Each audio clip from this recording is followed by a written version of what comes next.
මෙම වීඩියෝ මගින් ඔබගේ තාක්ෂණික ගැටලු නිරාකරණයට උපකාරී වූවා නම් ලයික් බටන් එක ක්ලික් කරන්න.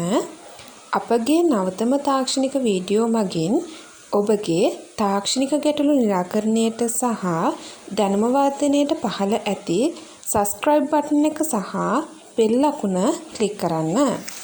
55 මැෂිමේ අපි නීඩල් බාර් හයිට් එක තියාගන්න හැටි තමයි ඔබට මේ පෙන්වන්න හදන්නේ. අපි මේ ඩයල් එක normal position එකේ තියාගන්නවා. අනතුරුව අපි බලමු කොහොමද නීඩල් එකේ හයිට් එක තියාගන්නේ කියලා. අපි සම්පූර්ණ නීඩල් බාර් එක පාත් කරනවා මේ rotating hook එකේ පහළ මට්ටම දක්වා. සම්පූර්ණ නීඩල් බාර් එක පාත් කරාම අපිට පේනවා මේ ස්ථානයේදී සම්පූර්ණ නීඩල් බාර් එක අපි පාත් කරලා තියෙන්නේ.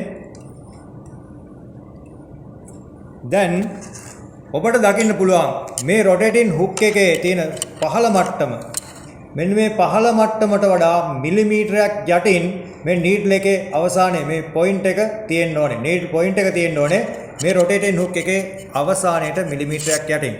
එහෙම තමයි අපි මේ නීඩල් එකේ නීඩල් බාර් එකේ හයිට් එක බලන්නේ.